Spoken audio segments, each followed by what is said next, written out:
Alors, je parle de cryptoactifs et non pas de monnaie virtuelle, parce que le premier point, c'est que ces actifs, le Bitcoin et les autres actifs type Ether, Ripple, etc., ne sont pas de la monnaie.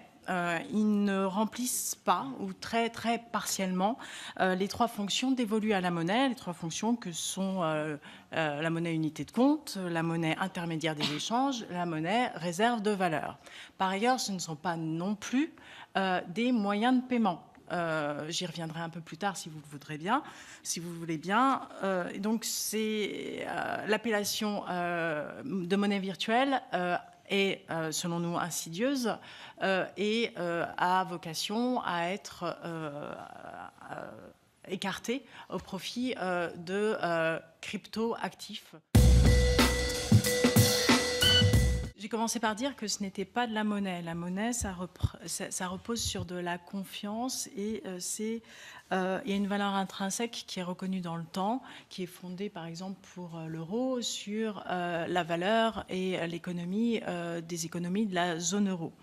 Quand on parle de cryptoactifs, on parle d'émissions qui n'ont aucune valeur intrinsèque, qui ne sont représentatives d'aucune valeur, qui ne sont qu'une série de chiffres et de lettres assemblés ensemble par un processus algorithmique, donc qui ne reflètent aucune valeur sous-jacente. Ça veut dire pour faire simple, on n'y voit aucune valeur économique. On y voit même, pour faire un peu provoquant et provocatrice, de la destruction de valeur. J'ai terminé par le risque sociétal lié au coût environnemental de la consommation énergétique pour la validation de toutes ces transactions. C'est autant d'énergie qui sont soustraites à des activités qui pourrait profiter à l'économie réelle. L'idée derrière l'actif numérique, c'est que la valeur provient de cette technologie fiable, c'est-à-dire à partir du moment où les acteurs font confiance à cette technologie, parce qu'elle est publique, ouverte, vérifiable et que chacun peut y participer, ils sont en droit d'accorder une valeur aux inscriptions qui sont indiquées sur cette base de données. Donc c'est ce qui fait aujourd'hui la valeur. Alors évidemment, il y a énormément de spéculation et ça, je ne vais pas du tout le nier autour de ces nouveaux types de valeurs. Mais s'il y a de la spéculation, c'est bien parce qu'il y a une attente, des envies et donc des possibilités qui se dessinent derrière la création de ces actifs numériques. Parce que la création d'un actif numérique, qu'est-ce que ça veut dire? Un actif purement numérique sans intermédiaire, ça veut dire qu'on peut commencer à programmer de la valeur, à programmer des transferts de valeur de façon complexe sans avoir recours à des bases de données centralisées et en permettant une transparence, une vérificabilité, enfin une possibilité de vérifier particulièrement importante sur ces transferts et sur ces valeurs. Et ça, c'est quelque chose qui est complètement inédit dans l'histoire des valeurs et c'est probablement ce qui fait aujourd'hui tout l'intérêt et toute la spéculation autour de ces valeurs.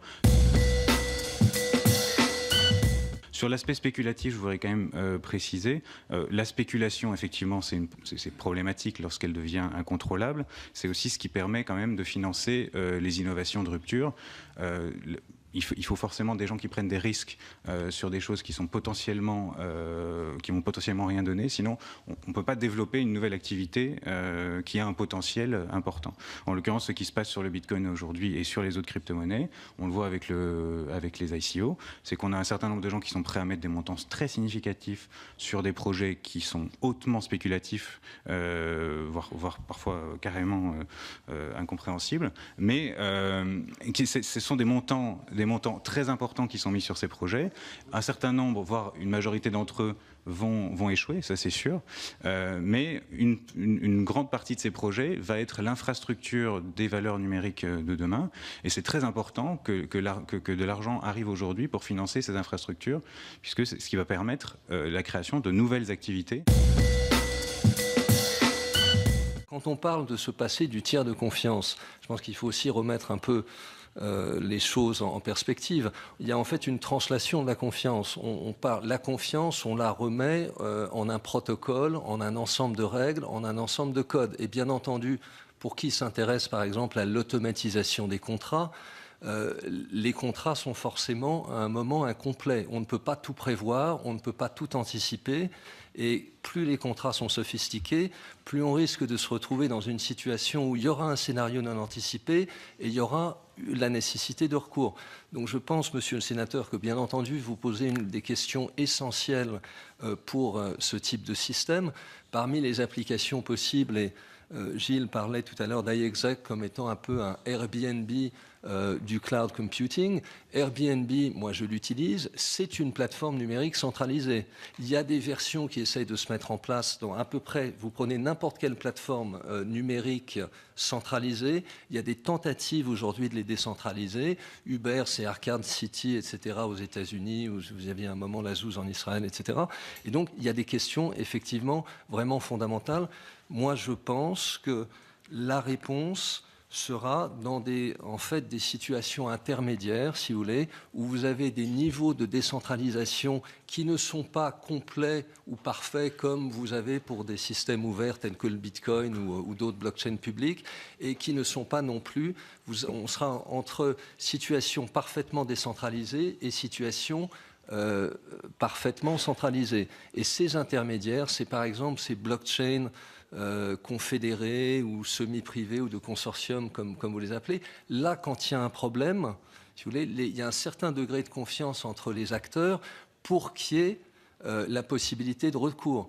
Donc si par exemple, je prends l'exemple de R3, qui est ce consortium financier, bon, s'il y a un problème sur une plateforme, sur une blockchain semi-privée, les acteurs se connaissent, il y aura moyen d'avoir un recours. Mais c'est vrai qu'actuellement, il y a un vide juridique pour les plateformes complètement ouvertes qui interroge. Et ça s'est bien passé pour certaines de ces expériences parce que je crois que les communautés ont vraiment voulu faire en sorte de ne pas tuer les projets. Je pense que c'était très visible pour DAO et Ethereum et il y a eu des améliorations.